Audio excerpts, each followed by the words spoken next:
Halo teman-teman, kita ketemu lagi di materi biokimia pangan. Untuk kali ini materi kita adalah vitamin. Nah,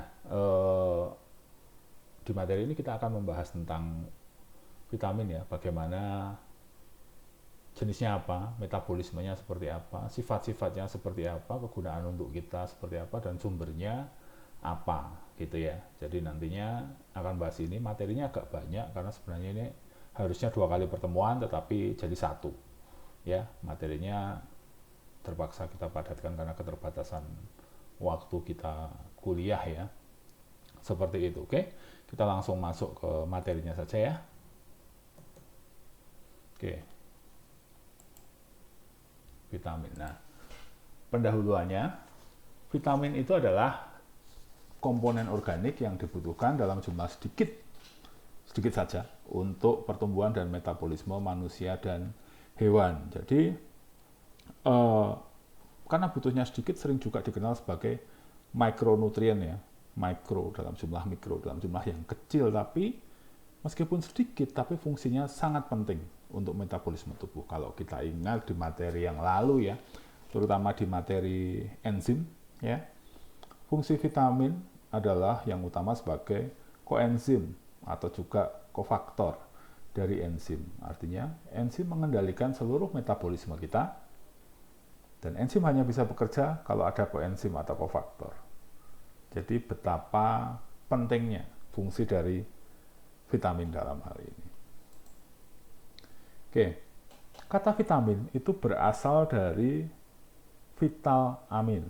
Vital artinya penting, vital ya, artinya penting. Amin itu karena dia punya gugus amin pada waktu itu ya, yang menemukan. Nah, namanya tiamin yang dibutuhkan untuk mencegah beri-beri ya.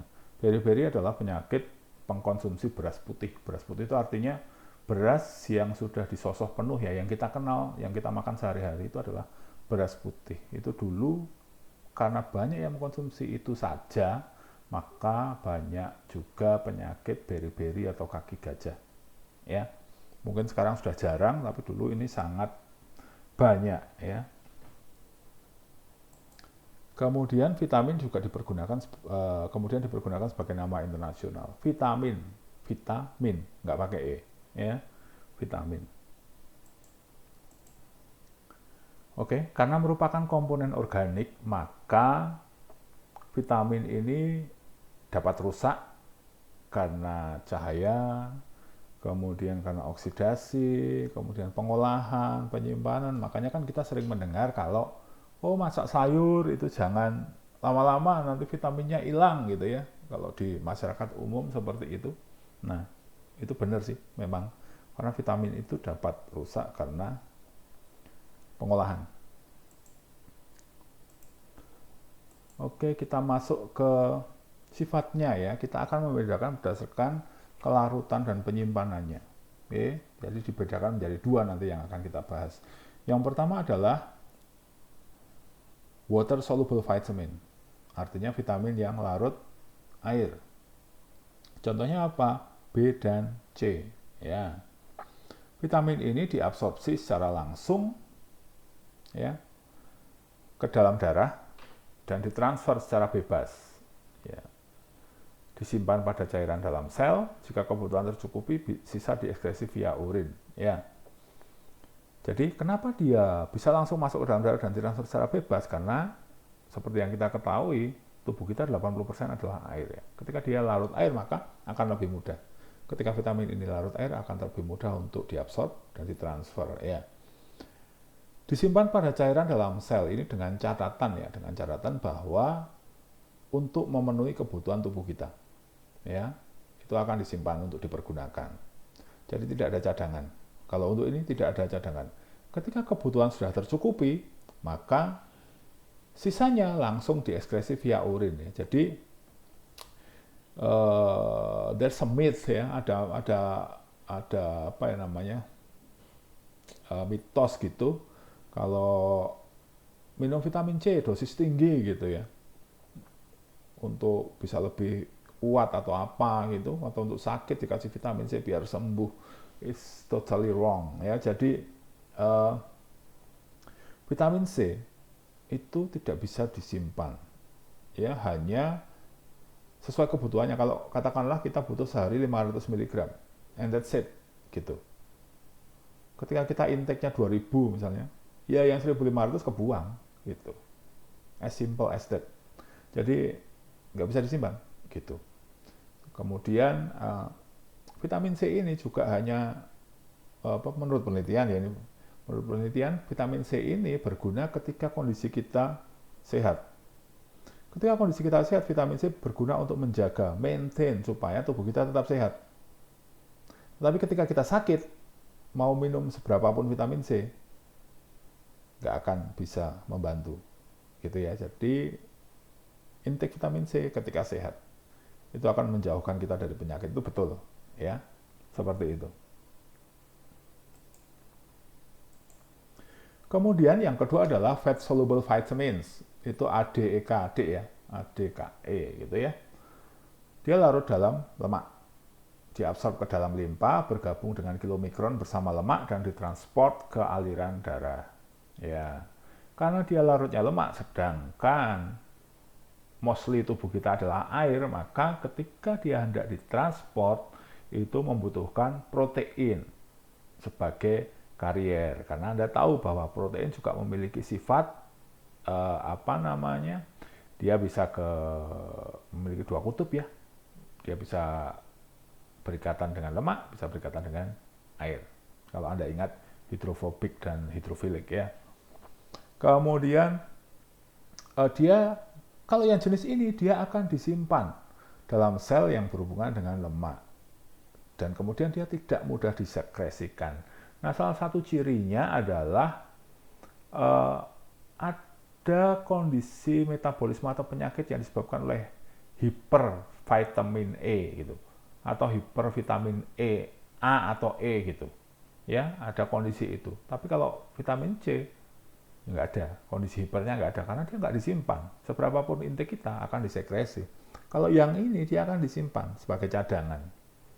Maka nantinya ada kemungkinan ketika kita intake vitamin A-nya terlalu banyak, akan ada gangguan metabolisme kita di situ. Dan ini contohnya misalnya pada ibu hamil, itu kan tidak boleh terlalu banyak vitamin A, ketika nanti akan mengganggu kesehatannya. Oke, kita masuk satu persatu ya. Yang pertama adalah water soluble vitamin. Kelihatannya sedikit ya tadi ya, B dan C, tapi ternyata B-nya breakdown-nya banyak banget. Ya, breakdown-nya banyak banget. Yang pertama adalah vitamin B1 atau tiamin. Nah, ini ditemukan oleh seorang yang namanya Casimir Fung. Ya, Casimir Fung tahun 1911.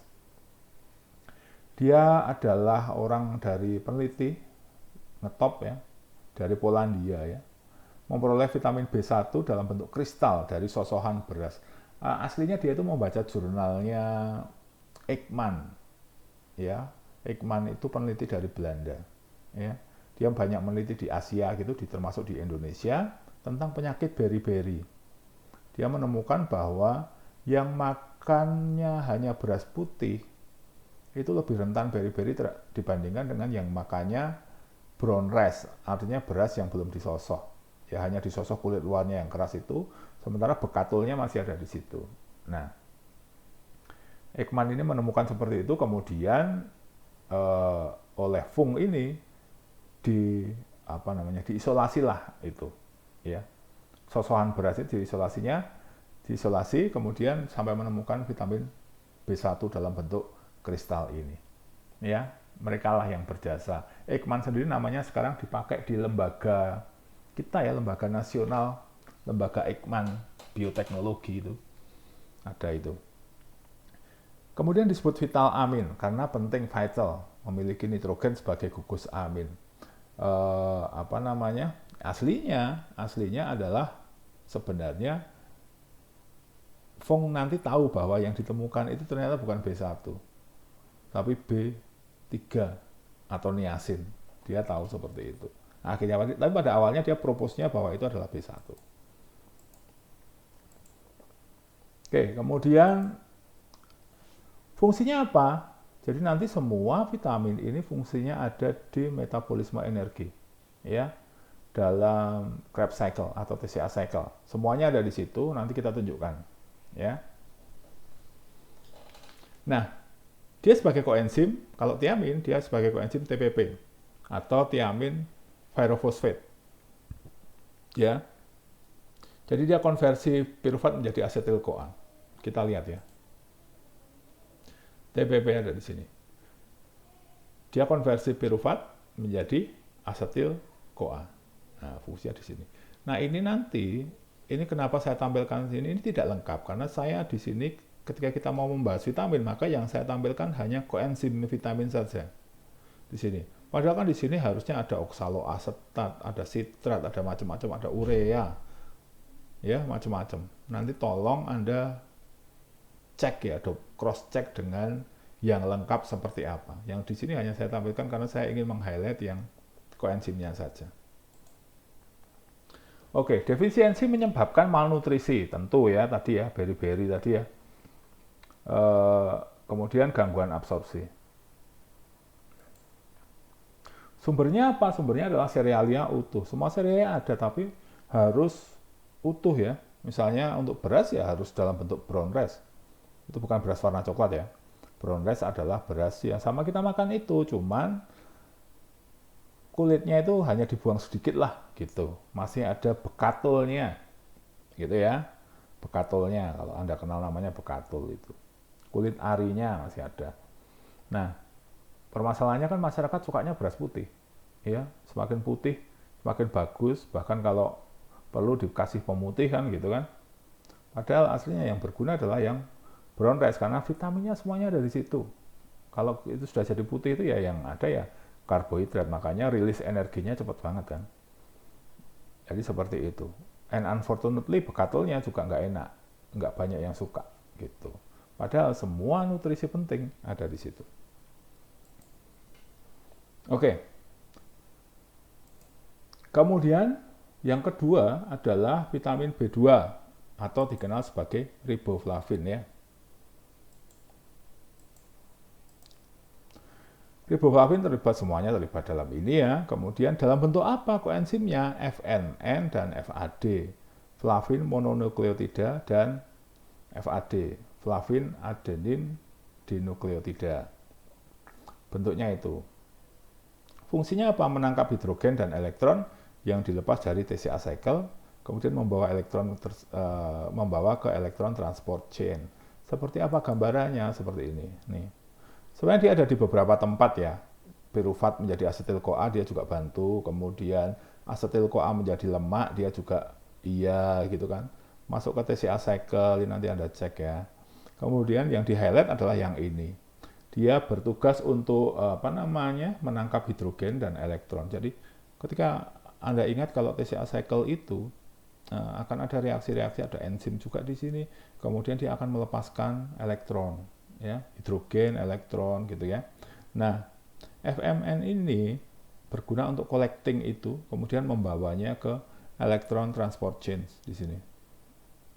Ya, FNN, FAD di sini. Membawanya ke sini, itu fungsinya. Kemudian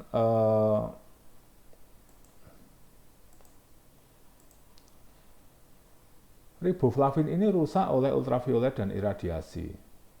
Oke, sumbernya apa? Mainly milk product, susu dan turunannya, serealia utuh dan hati. Oke. Nah, susu dan turunannya, susu itu kaya akan riboflavin. Riboflavin itu rusak oleh sinar, ya, ultraviolet, iradiasi. Makanya ketika Anda mungkin ingat ya atau pernah tahu, ketika memerah susu, wadahnya bukan toples atau apa yang bening. Pasti wadahnya adalah logam ya, semacam logam gitu ya, supaya menghindarkan dari sinar matahari langsung. Ketika terkena sinar matahari langsung, maka riboflavinnya itu akan rusak. Ketika riboflavin rusak, susunya otomatis rusak. Ya, akan menimbulkan sensasi-sensasi flavor yang tidak enak gitu. Makanya sangat dijaga sekali kandungan riboflavinnya. Oke. Selanjutnya adalah vitamin B3 atau niacin. Ya. Niacin terlibat dalam metabolisme energi. sebagai koenzim sama, karier hidrogen dan elektron sama juga. Nah, bentuknya apa? Koenzimnya adalah NAD dan NADP. NAD, P-nya adalah fosfat. Ya, NAD, kemudian ada fosfatnya, NADP. Disebut juga nicotinic acid, nicotinamide, atau niacinamide. Ya. Asam amino triptofan merupakan prekursornya. Jadi dia terbentuk dari asam amino triptofan. Kita cek sebentar, niacin. Nah, banyak dia. Banyak terlibat di mana-mana. Tolong dicek ya. Nah, dia terlibat di mana-mana.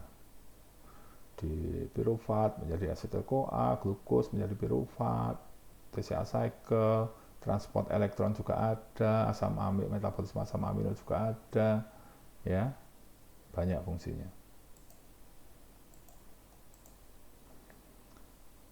Ketika kekurangan niacin, maka yang terjadi adalah timbulnya penyakit yang namanya pellagra.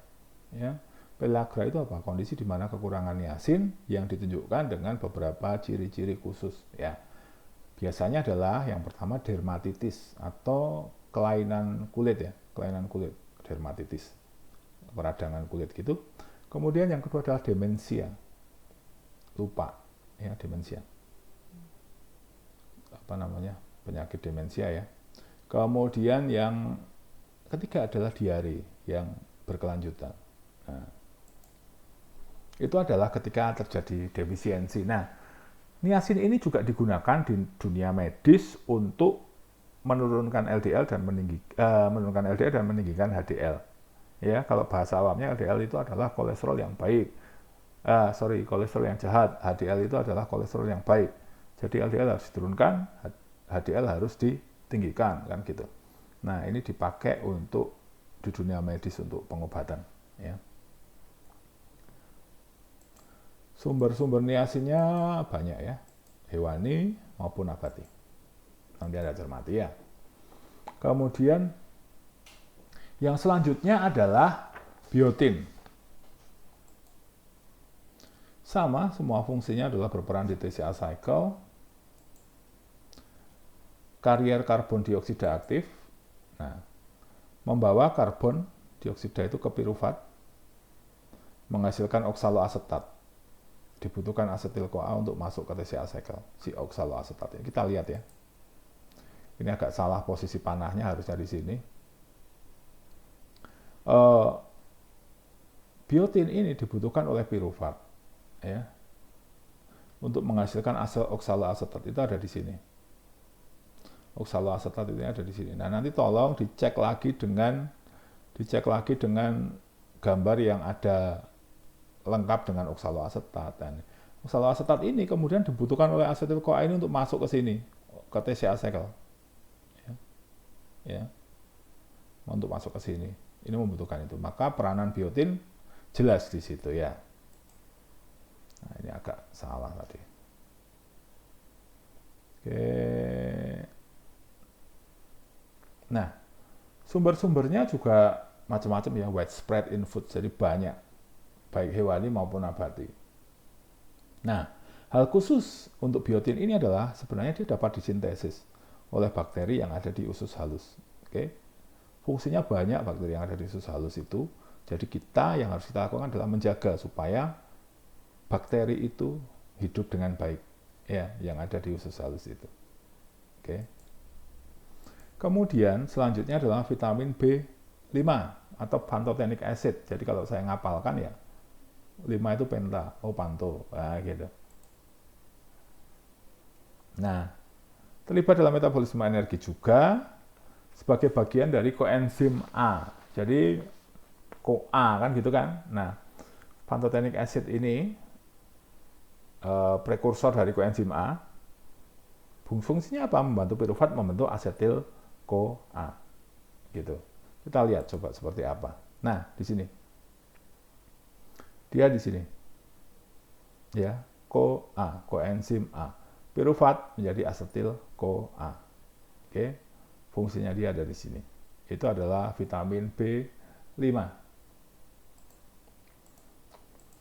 Oke, kemudian sumbernya sama juga banyak ya, widespread in foods juga sama. Asal kita mampu untuk yaitu tadi mengolah dengan baik, mendapatkan manfaat dari apa yang kita konsumsi itu dengan baik ya. Kemudian selanjutnya adalah vitamin B6. Bentuknya ada 3, piridoksal, piridoksin, piridoksamin. Ya, koenzimnya apa? Yang pakai P lah, piridoksal fosfat, piridoksamin fosfat gitu ya, PLP, PMP gitu. Fungsinya apa? Dia mainly terlibat dalam metabolisme asam amino, konversi asam amino ketogenik menjadi keton. Kita intip. Nah, lihat.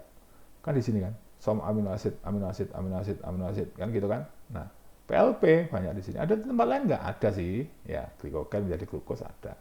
Cuman bahwa dia mainly kerjanya di sini. Ya. Itu nanti yang saya minta teman-teman untuk cari. Coba cek deh. Apa namanya? Seperti apa ini asam amino apa sih realnya gitu untuk yang PLP ini dari apa menjadi apa sehingga dia bisa masuk di TCA cycle gitu ya. Nanti cek ya, harus cek. Kemudian kita kembali lagi. Selain metabolisme asam amino, maka dia juga terlibat dalam urea cycle, merubah amonia menjadi urea. Apa ini ya? Nanti Anda cek ya. Termasuk dari yang TCA cycle tadi. Oke. Kemudian vitamin B6 mengkonversi triptofan menjadi niacin. Tadi kan niacin itu prekursornya adalah triptofan. Nah, vitamin B6 ini membantu untuk konversi ini. Atau serotonin menjadi niacin atau serotonin ya, triptofan itu dan produksi sel darah merah. Kalau serotonin itu apa sih? Serotonin itu adalah biasa dijumpai di neurotransmitter ya. Jadi di neurotransmitter itu dia memberikan sensasi rasa happy gitu. Feeling happy, feeling free gitu ya. Relax gitu. Wah, berarti enak dong kita konsumsi makanan yang mengandung B6 kita akan merasa seperti itu. Enggak semudah itu karena menurut penelitian ketika itu dari intake bahan makanan seperti yang kita makan sehari-hari, maka efeknya itu nggak kelihatan. Efeknya itu tidak kelihatan. Tetapi ini biasa dipakai di dunia medis oleh dokter-dokter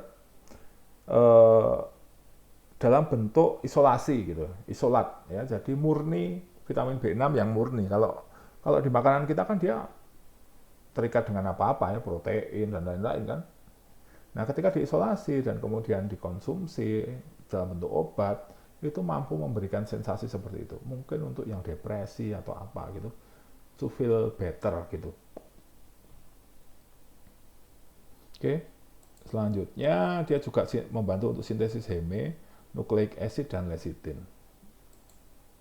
Disimpan di jaringan otot.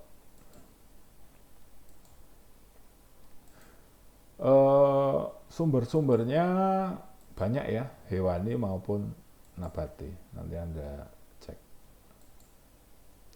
Kemudian selanjutnya adalah asam folat. Nah, ini penting banget. Asam folat itu penting karena penelitian-penelitian terakhir ini sangat berkembang dengan sangat pesat ya tentang asam folat. Saya yakin meskipun ini ya pasti pernah dengar kan. Asam folat itu fungsinya apa sih? Atau Anda pernah dengar di mana sih? Ya, salah satunya adalah di susu ibu hamil, ya kan? Mengandung folat, bla bla bla bla, ya kan? Banyak. Ibu hamil atau susu balita, folat, EPA, DHA, kan gitu. Banyak sekali dijumpai ya. Apa sih itu sebenarnya? Folat itu dikenal sebagai folasin atau asam folat. Ya, sama fungsinya tetap sama seperti sebagai koenzim ya. THF dan DHF, tetrahidrofolat dan dihidrofolat. Nah, fungsinya nanti adalah dia mengaktifasi vitamin B12. Vice versa sih, vitamin B12-nya juga mengaktifasi folat, sama aja.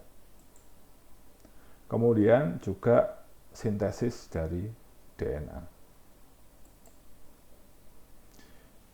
Coba kita cek. Nah, THF ada di mana? Nah, asam amino kan, DNA itu kan juga iya melibatkan itu. Kemudian dia juga ada di sini. komponen-komponen lain yang bisa masuk ke TCA cycle. Nah, folat ini meregenerasi metionin dari homocysteine, ya.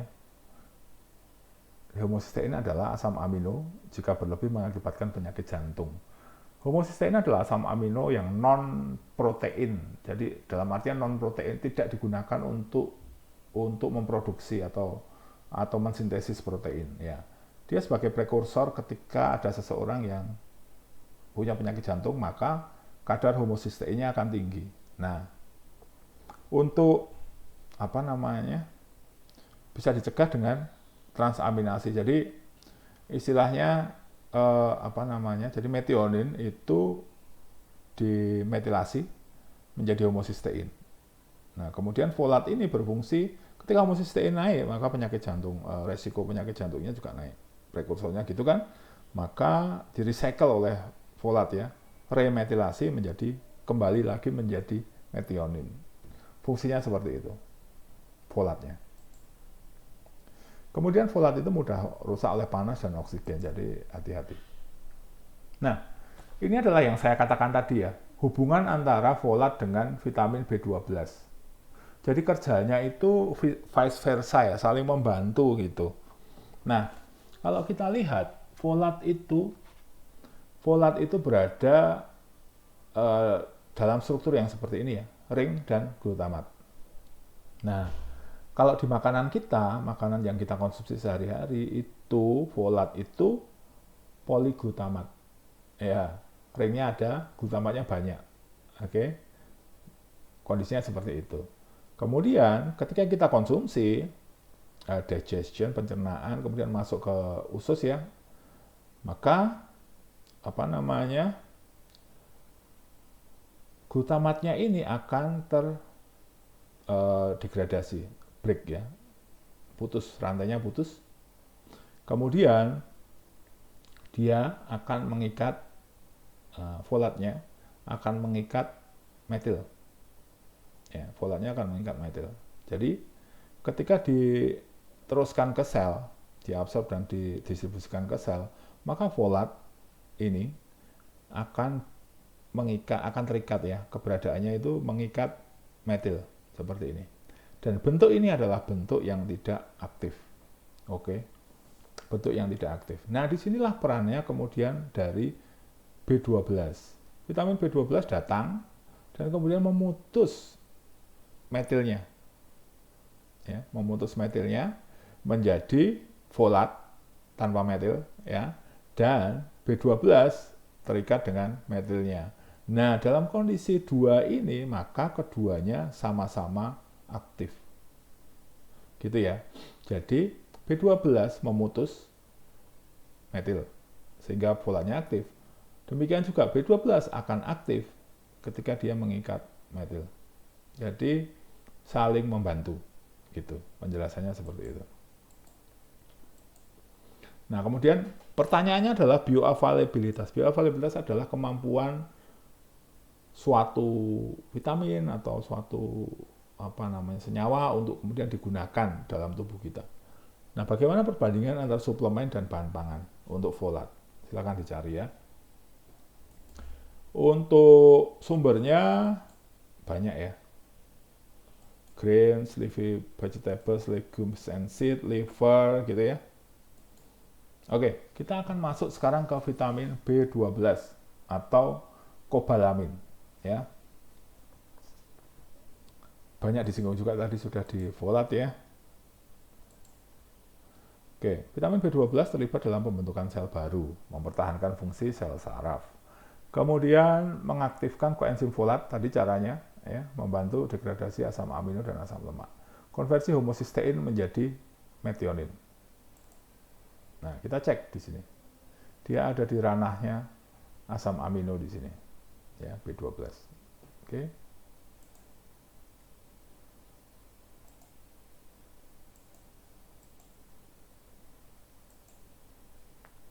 Vitamin B12 ini hanya dari pangan hewani, ya, hanya bersumber dari bahan pangan hewani. Jadi untuk nabati tidak ada. Oke, kemudian metabolismenya seperti apa? Metabolisme dari vitamin B12 ini seperti apa? Nah, seperti ini. Intake vitamin B12 dari makanan kita itu terikat dengan protein. Sama halnya seperti yang lain-lain. Seperti komponen-komponen yang lain dalam bahan pangan kita itu pasti terikat dengan sesuatu. Ya, apakah itu protein, karbohidrat, dan lain-lain. Kalau yang ini terikat dengan protein. Kemudian di lambung, karena ada selnya tuh, dia akan mendenaturasi proteinnya. Ya, lepas dari protein, maka B12 terikat dengan yang namanya intrinsic factor. Kalau Anda ingat pelajaran di SMA kalau nggak salah, intrinsic factor itu bukan berarti faktor apa faktornya gitu, tapi namanya memang intrinsic factor. Nah, intrinsic factor inilah yang dikenali oleh reseptor sel. Sehingga otomatis B12 yang terikat itu juga dikenali oleh reseptor. Maka B12 kemudian dapat diabsorpsi. Seperti itu penjelasannya. Oke. Itu tadi adalah vitamin B ya. Kita akan masuk sekarang ke vitamin C. Oke. Nah, vitamin C itu nama aslinya adalah anti-scorbutic factor. Ya, berperan sebagai apa? Kalau kita tahu berperan sebagai antioksidan. Wah, sudah tahu, banyak yang tahu. Tapi selain itu dia juga berperan sebagai kofaktor. Ya, berperan sebagai kofaktor. Di mana? Di sintesis kolagen. Ya, kofaktor untuk enzim hidroksilase di sintesis kolagen. Nah, kalau sebagai antioksidan ya semuanya tahu ya, melawan radikal bebas. Ya, kalau radikal bebas itu seperti apa sih? Yang gambarannya seperti ini. Ini adalah molekul yang stabil, di mana semua elektronnya punya pasangan. Ya, punya pasangan. Tetapi kemudian dalam kondisi tertentu, maka elektron yang ada yang berpasangan ini bisa kemudian hilang.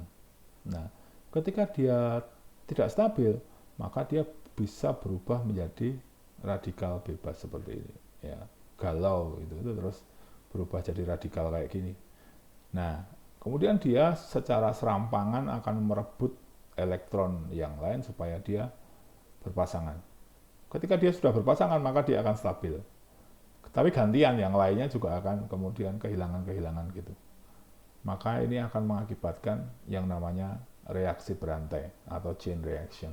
Ya. Gambarannya seperti itu. Nah, fungsinya vitamin C kemudian apa? Nah, di sini. Vitamin C kan kehilangan elektron tuh. Ya, vitamin C apa? Fungsinya adalah kemudian mendonasikan hidrogen yang dia punya. Ini kan vitamin C kan. Kemudian dia mendonasikan hidrogen beserta elektronnya ya kepada free radical. Ini tak kasih gitu. Sehingga free radical itu menjadi apa namanya? Stabil.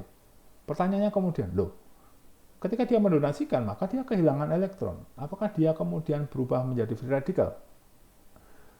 Sifat vitamin C inilah yang kemudian bisa membuat dia menjadi antioksidan kuat, yaitu ketika dia kehilangan dua atom hidrogen itu, maka dia disebut dehydroascorbic acid.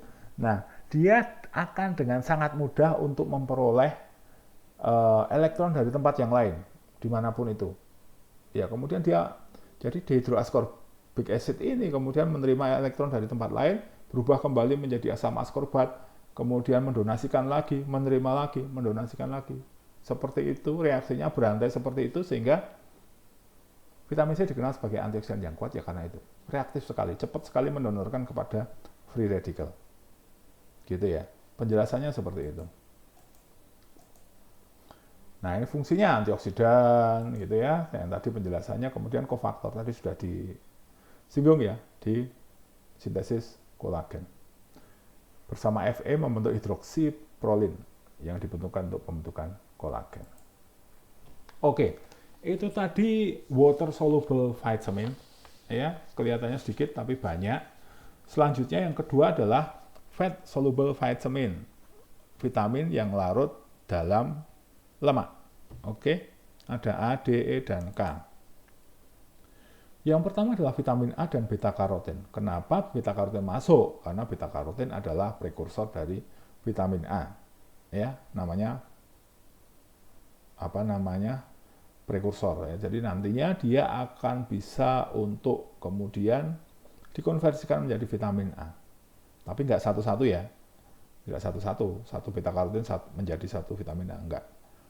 Sampai sekarang konsensus adalah 1:12. Tapi ada yang meragukan. Beberapa peneliti menyanggah itu masih 1:24, bahkan bisa lebih kecil lagi. Oke, vitamin A dikenal sebagai retinoic acid, nama lainnya begitu. Fungsinya apa? Fungsinya untuk penglihatan ya, mulai dari kecil kita sudah tahu bahwa fungsinya memang untuk penglihatan dan kesehatan sel epitel. Yang belum banyak tahu adalah ternyata dia juga berfungsi sebagai untuk pertumbuhan ya, untuk yang terlibat dalam penelitian-penelitian tentang malnutrisi atau status anak kurang gizi, pasti dia ada status kekurangan vitamin A. Selain besi, zat besi, dan zinc. Itu pasti ada. Nah, kenapa seperti itu? Karena vitamin A ini juga berfungsi untuk menjaga integritas sel. Jadi ketika tidak ada vitamin A, maka integritas sel menjadi tidak terjaga, kemampuan-kemampuan sel untuk berkembang, untuk kemudian memperbaiki diri, jadi hilang. Ya. Jadi pertumbuhannya pun akan kemudian terhambat. Vitamin A defisiensi merupakan problem utama di seluruh dunia, yes. Tumbuhan menyediakan karotenoid seperti beta karoten beberapa memiliki aktivitas sebagai vitamin A, iya betul tadi sudah disinggung, tetapi tidak satu-satu. Sekitar 24 beta karoten menghasilkan satu vitamin A. Hewan menyediakan senyawa yang mudah dikonversi menjadi retinol, ya. Jadi sudah dari sononya lebih mudah nantinya dibandingkan dengan tumbuhan. Oke. Transport vitamin A dibantu oleh yang namanya retinol binding protein. Karena seperti tadi ya, seperti yang dijelaskan tadi di awal bahwa dia ini larut lemak. Mostly tubuh kita air. Ketika mau ditransport, nggak mungkin lemak itu bisa nyatu sama air. Maka dia membutuhkan protein untuk bindingnya. Nah, ini adalah 3 bentuk vitamin A dan 1 bentuk prekursornya. 3 bentuk vitamin A adalah retinoic acid. Ini adalah vitamin A. Retinol, namanya juga 0 ya, itu adalah alkohol. Retinal, aldehyde, ya. Retinoic acid tentu acid, ya. Sedangkan ini adalah beta karoten. Di sini Anda bisa baca, ini masih yang lama ini, 12 mikrogram beta karoten are equivalent to 1 mikrogram of vitamin A. Tapi sekarang semakin diragukan lagi. Jadi ketika kita mau melawan kekurangan vitamin A, sampai sekarang harus dilakukan dengan intake hewani. Ya, bisa daging, liver, ya, itu banyak. Tapi kalau untuk permasalahannya kalau kita, wortel mengandung vitamin A, iya sih, benar, tapi seberapa banyak wortel yang harus kita makan supaya intake vitamin A kita mencukupi? Ya, karena apa? Karena kita dibatasi, sebagai manusia kita dibatasi oleh yang namanya palatability. Artinya apa? Palatable. Kita bisa menikmati makanan dengan masih tetap enak itu sampai seberapa sih? Gitu. Kalau kita hitung kan kita nggak mungkin untuk mencukupi kebutuhan vitamin A, katakanlah kita makan wortel sehari 5 kilo. Itu nonsens kan? Itu kan nonsens. Ya. Jadi nggak mungkin. Kita dibatasi oleh yang namanya palatability. Oke, menyumbangkan, oke. Biasa, seperti biasanya. Toh kita sehari paling makan wortel berapa sih? Gitu kan? Tapi tetap saja, efektivitas adalah dari hewani. Gitu ya. Oke. Selanjutnya, ini adalah di bahan pangan.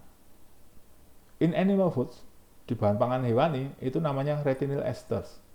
Ya. Sedangkan di plant namanya beta karoten. Oke.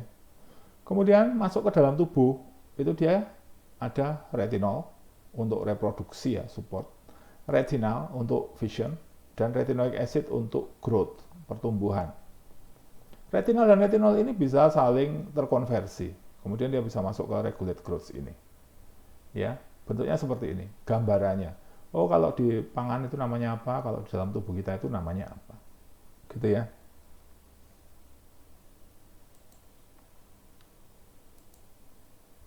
Fungsi bagi tubuh untuk penglihatan, menjaga kornea, konversi energi cahaya menjadi sinyal saraf, dan rhodopsin. Rhodopsin adalah pigmen sensitif terhadap cahaya yang ada di retina yang mengandung protein opsin. Nah, jadi dia itu berguna untuk sensitivitas terhadap low light ya, jadi cahaya yang tidak terlalu terang gitu. Nah, rhodopsin ini diaktifkan oleh vitamin A. Vitamin A itu berfungsi untuk meningkatkan sensitivitas rhodopsin ini terhadap sinar UV. Jadi penglihatan kita juga semakin bagus. Gitu ya. Nah, kita sekarang masuk ke vitamin D.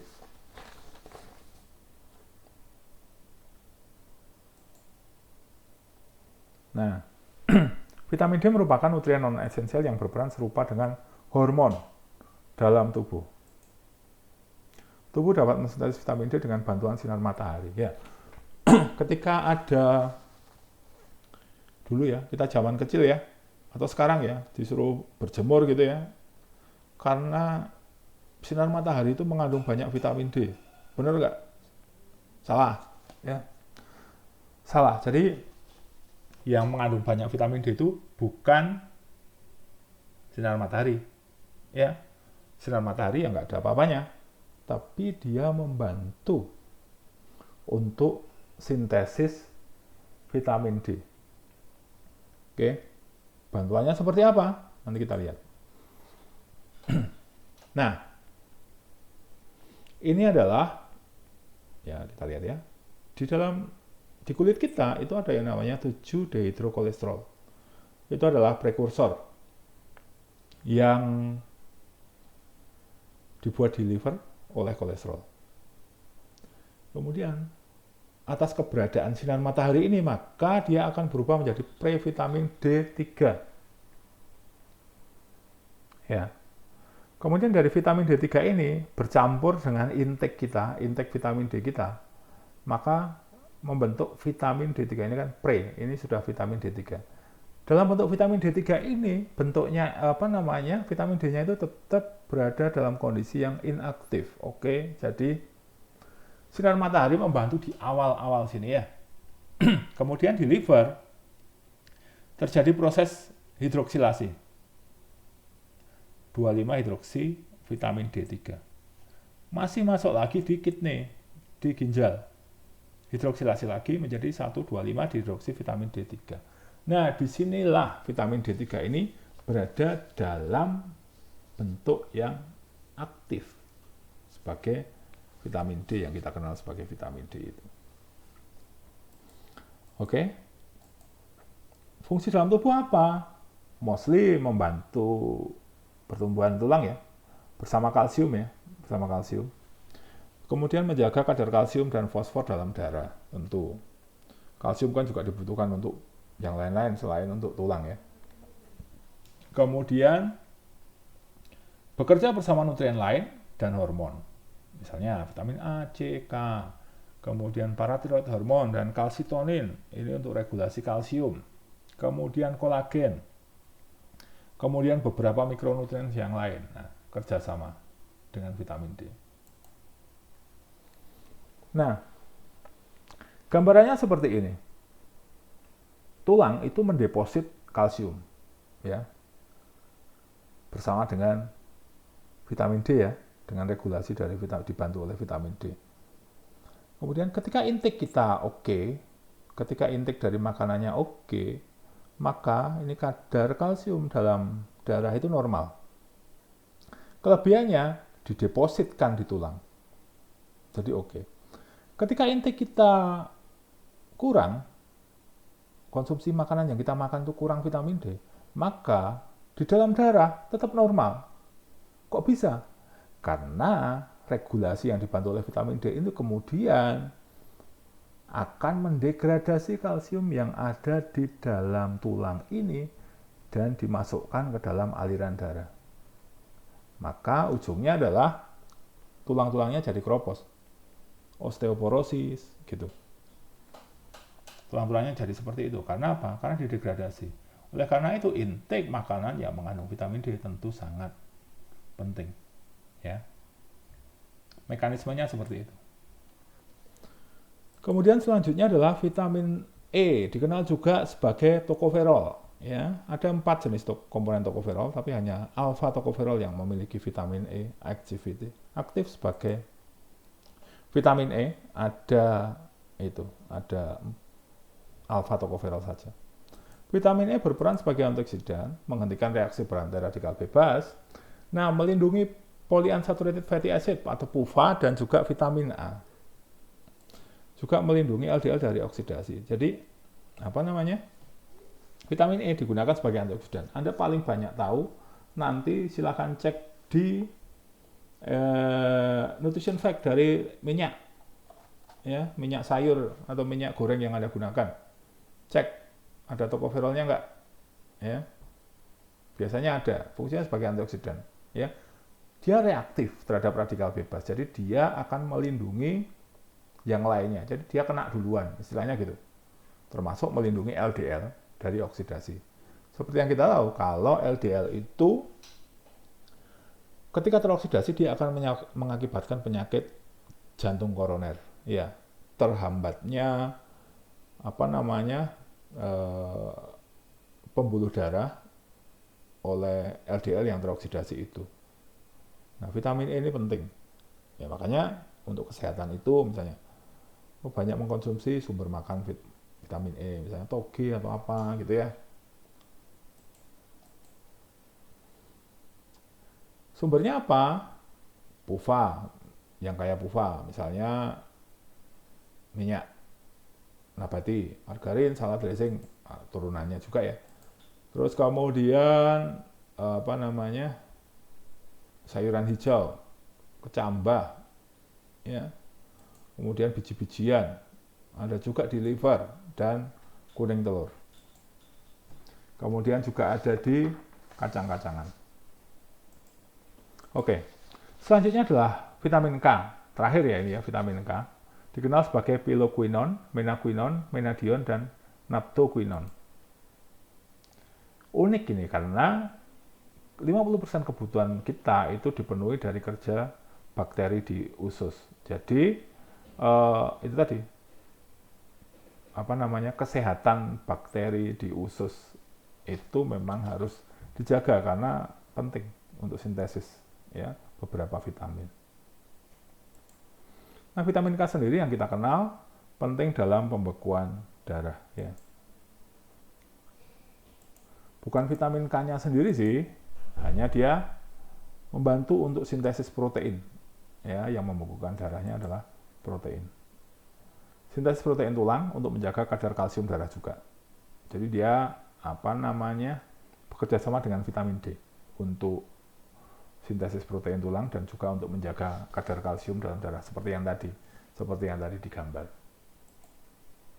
Oke, materi hari ini cukup sampai di sini untuk vitamin ya. Silakan Anda pelajari, silakan diperkaya dengan bacaan-bacaan dari sumber yang lain. Apa yang tadi saya tanyakan, silakan dicari jawabannya. Saya minta Anda untuk membandingkan kalau TCA cycle yang lengkap seperti apa, kemudian enzim-enzimnya itu tadi, koenzimnya itu seperti apa, tolong dibandingkan supaya Anda bisa tahu. Itu ya, cukup untuk materi ini. Ya, sehat selalu di luar sana, stay safe ya. Thank you.